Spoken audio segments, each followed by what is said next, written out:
তারিখটা ছিল 2016 সালের 13 আগস্ট। গিটহাবের এক অজানা অ্যাকাউন্ট থেকে প্রকাশিত হয় একটি অদ্ভুত বার্তা।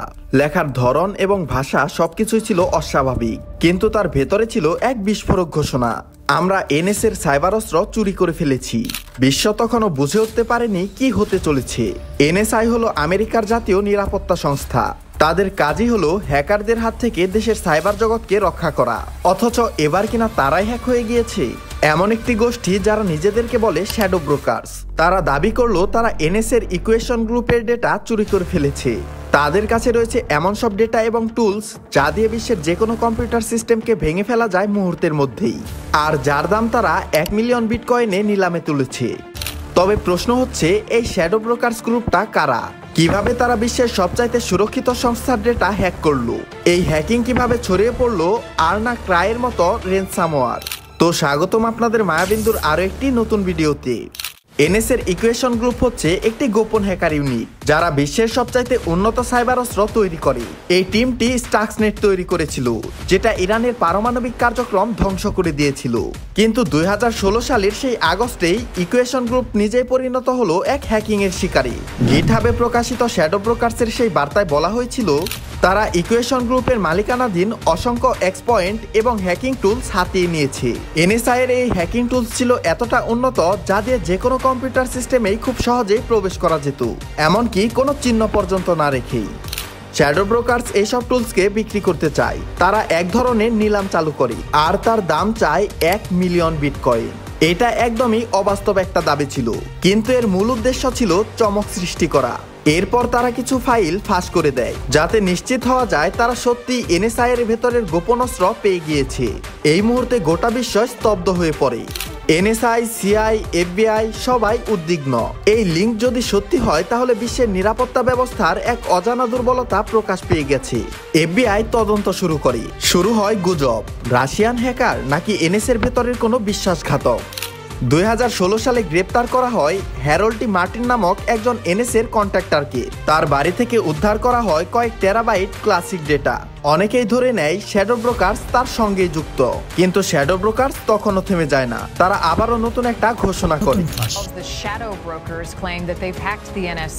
এবার তারা ছেড়ে দেয় সবচাইতে ভয়ঙ্কর অস্ত্র, ইন্টারব্লু। এটি ছিল একটা এক্সপয়েন্ট যার মাধ্যমে উইন্ডোজের দুর্বলতা ব্যবহার করে মুহূর্তের মধ্যে নেটওয়ার্কের সব কম্পিউটারে ঢুকে পড়া যেত। 2017 সালের মে মাসে এই ইন্টারব্লু এর মাধ্যমে চালানো হয় আর্না ক্রাই রেনসামওয়্যার অ্যাটাক। বিশ্বব্যাপী 150টি দেশ তখন এই অ্যাটাকে আক্রান্ত হয়েছিল। হাসপাতাল, ব্যাংক, কোম্পানি সব ধ্বংসস্তূপে পরিণত হয়। শুধুমাত্র একটা এক্সপয়েন্ট যা এনএসআই বানিয়েছিল তা ব্যবহৃত হয় গোটা দুনিয়াকে থামিয়ে দিতে। এই ঘটনার পর সবাই বুঝতে পারে সাইবার যুদ্ধ শুধু ভবিষ্যতের ভয় নয়, এটি বর্তমানেই ঘটেছে আমাদের দেশেই। শ্যাডো ব্রোকার্স দেখিয়ে দিয়েছে বিশ্বের সবচাইতে নিরাপত্তা সংস্থাও আজ ভঙ্গুর। তবে এখানে একটা প্রশ্ন থেকেই যায়, শ্যাডো ব্রোকার্স আসলে কারা ছিল? আর এটা এখনো একটা রহস্য। তারা কখনোই তাদের নিজেদের পরিচয় প্রকাশ করেনি, কিন্তু তাদের ভাষা, লেখার ধরন এবং কার্যক্রম থেকে অনুমান করা যায় তারা হয়তো কোনো রাষ্ট্রের পৃষ্ঠপোষকতায় কাজ করেছিল। বিশেষ করে রাশিয়ার নাম বারবারই উঠে আসে সবার কাছে। শ্যাডো ব্রোকার্সদের বার্তাগুলো ছিল ব্যঙ্গাত্মক এবং বাংলা ইংরেজিতে লেখা। তারা ইচ্ছাকৃতভাবে বিভ্রান্ত করার জন্য পোস্ট করেছে। অনেক সাইবার বিশেষজ্ঞ বলেন এই লেখার ভঙ্গি ছিল স্ট্র্যাটেজি, তাদের ভাষাগত পরিচয় গোপন রাখার একটি কৌশল এটি।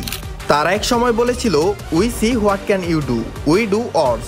এর মানে হচ্ছে আমরা দেখি তোমরা কি করো, আর আমরা চাইলে এর চাইতেও ভয়ঙ্কর কিছু করতে পারি। এই ধরনের বার্তাগুলি শুধু একটি হুমকি নয়, বরঞ্চ বিশ্ব শক্তিগুলোর জন্য ছিল একটি সাইবার ঘোষণা। তাদের উদ্দেশ্য ছিল শুধু অর্থ নয়, বরঞ্চ ক্ষমতাধর দেশগুলোর মুখোশ উন্মোচন করা। তারা এনএসআই এর অস্ত্রটিকে শুধু ফাঁস করেনি, বরঞ্চ সেটিকে সাইবার ব্ল্যাকমেলের অস্ত্র বানিয়ে ফেলেছে। বারবারই তারা বলতো আরো টুলস আছে, টাকা দাও না হলে এগুলো ফাঁস করে দেব। এ ধরনের আচরণ ছিল পুরোদস্তুর ডিজিটাল এক্সট্রাকশন। আর শেষে তারা ছাড়ে ইন্টারব্লু। এটা যেন তাদের জন্য একটা চূড়ান্ত প্রমাণ, তারা যা বলেছে তা করতেও পারে। এর মাধ্যমে বিশ্বে যে আতঙ্ক ছড়ায় সেটাই শ্যাডো ব্রোকার্সের আসল ক্ষমতা প্রকাশ করে দেয়। এরপর হঠাৎ করেই তারা অদৃশ্যভাবে হারিয়ে যায়, তাদের আর কোনো বার্তা দেখা যায় না। কিন্তু তারা রেখে গেছে তাদের এক অবিনাশী ছায়া, যে ছায়া আজও ঘোরাফেরা করে সাইবার বিশ্বে।